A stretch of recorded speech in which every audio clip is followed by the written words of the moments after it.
নমস্কাৰ, আজি লৈছোঁ ক্লাছ 7 বিজ্ঞানৰ প্ৰথম বিজ্ঞানৰ দুটা পাৰ্ট আছে। প্ৰথম পাৰ্টৰ 1 নম্বৰ চেপ্টাৰৰ আমাৰ চাৰিওফালৰ পদাৰ্থবোৰ বা বস্তুবোৰ এই চেপ্টাৰটোৰ সম্পূৰ্ণ কুৱেশ্যন আনসাৰ চাই যোৱা। তলৰ কোনটো ভৌতিক পৰিৱৰ্তনৰ উদাহৰণ?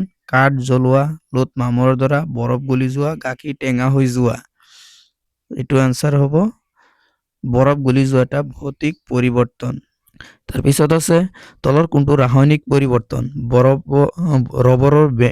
ৰবৰ বেণ্ড টনা, পানী উতলোৱা, মেগনেছিয়াম ফিতা জ্বলোৱা, কাগজৰ টুকুৰা কৰা। মেগনেছিয়াম ফিতা জ্বলোৱা। তলৰ কোনটো পৰিৱৰ্তন প্ৰত্যাৱৰ্তন কৰিব নোৱাৰি, অৰ্থাৎ পুনৰ ব্যৱহাৰ কৰিব নোৱাৰি? এইটো চাৰিটা ভিতৰত এইটো হ'ব কোনটো ব্যৱহাৰ? কাগজ জ্বলোৱা। তলৰ কোনটো লোহাৰ বস্তুত মামৰ দ্বাৰা প্ৰতিৰোধ বা লেহেম কৰিব পাৰি? কোনটো বস্তুত? সঘনাই পানীত ধোৱা, বৰষুণৰ সংস্পৰ্শলৈ অহা, পৃষ্ঠখন ৰং বা তেল সনা। অপশ্যন বি, পৃষ্ঠখন ৰং বা তেল সানিলে। তলৰ কোনটো উক্তি ৰাসায়নিক পৰিৱৰ্তনৰ এক বৈশিষ্ট্য? এইটো লিখিব লাগে। 2 নম্বৰ, নতুন পদাৰ্থৰ সৃষ্টি হয়। 1 নম্বৰটো শুদ্ধ। কোনো নতুন পদাৰ্থ উৎপন্ন নহয়, এইটো ভুল। সাধাৰণতে ই অপ্ৰত্যাৱৰ্তী, কেৱল পদাৰ্থৰ অৱস্থা সলনি হয়। এইটো এ আৰু 3টো কাৰেক্ট। এ আৰু 3টো কাৰণ নতুন পদাৰ্থৰ সৃষ্টি হয়, কিন্তু ই অপ্ৰত্যাৱৰ্তী। তাৰপিছত তলৰ কোনটো পৰিৱৰ্তন প্ৰত্যাৱৰ্তন কৰিব পাৰি, কোনটো প্ৰত্যাৱৰ্তন কৰিব নোৱাৰি লিখা। যে প্ৰশ্ন পৰিৱৰ্তন, বৰফৰ টুকুৰা গলি যোৱা প্ৰত্যাৱৰ্তন কৰিব পাৰি, কাগজ জ্বলোৱা প্ৰত্যাৱৰ্তন কৰিব নোৱাৰি আছে। তাৰপিছতটোত আছে বেলন ফুলোৱা এটা প্ৰত্যাৱৰ্তন কৰিব পাৰি, খাদ্য হজম হোৱা প্ৰত্যাৱৰ্তন কৰিব নোৱাৰি, ভিজা কাপোৰৰ পৰা বাষ্পীভৱন হোৱা প্ৰত্যাৱৰ্তন কৰিব পাৰি, বাষ্পীভৱন লোহাত মামৰ দ্বাৰা প্ৰত্যাৱৰ্তন কৰিব নোৱাৰি, ৰবৰৰ বেণ্ড টনা প্ৰত্যাৱৰ্তন কৰিব পাৰি, কেক বেকিং কৰা প্ৰত্যাৱৰ্তন কৰিব নোৱাৰি, পেন্সিল জোঙা কৰা প্ৰত্যাৱৰ্তন কৰিব নোৱাৰি, আকাৰ সলনি হয়। তাৰপিছত পানী ঠাণ্ডা কৰা প্ৰত্যাৱৰ্তন কৰিব, বৰফলৈ পৰিৱৰ্তন কৰা এইটো প্ৰত্যাৱৰ্তন কৰিব পাৰি।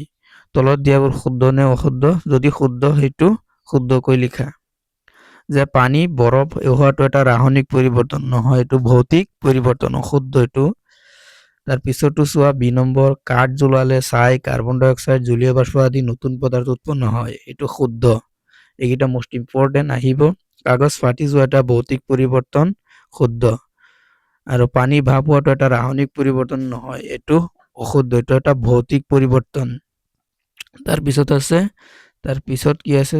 ই নম্বৰটো চাই যোৱা। ই নম্বৰত কি দিয়া আছে? ই নম্বৰটোত চাই যোৱা, খালী ঠাই পূৰ কৰা। 5 নম্বৰ, খালী ঠাই পূৰ কৰা। লোহাত মামৰ দ্বাৰা এটা ৰাসায়নিক পৰিৱৰ্তনৰ অপ্ৰত্যাৱৰ্তী বুলি ভাবা। এইটো চাই যোৱা, দুটা পইণ্ট আছে, এইটো মই কৈ দিয়া নাই।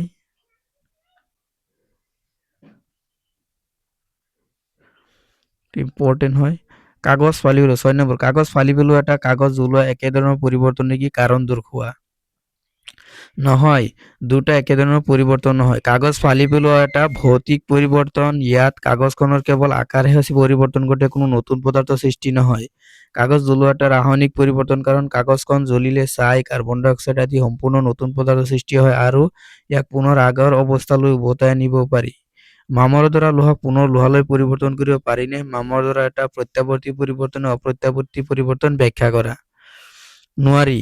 মামৰ দ্বাৰা লোহাক পুনৰ সহজে লোহালৈ ৰূপান্তৰ কৰিব নোৱাৰি। মামৰ দ্বাৰা এটা অপ্ৰত্যাৱৰ্তী ৰাসায়নিক পৰিৱৰ্তন, কাৰণ যেতিয়া লোহাত বায়ুৰ অক্সিজেন আৰু পানীৰ সংস্পৰ্শলৈ হয়, তেতিয়া ই ৰাসায়নিক বিক্ৰিয়া ঘটি আইৰণ অক্সাইড উৎপন্ন কৰে, ইয়াত আৰু নতুন পদাৰ্থ সৃষ্টি কৰে। ইয়াকে মামৰ বুলি কোৱা হয়। ইয়াৰ মূল লোহাখিনি ঘূৰাই পোৱা নাযায়। মামৰ ধৰিলে ই অপ্ৰত্যাৱৰ্তী।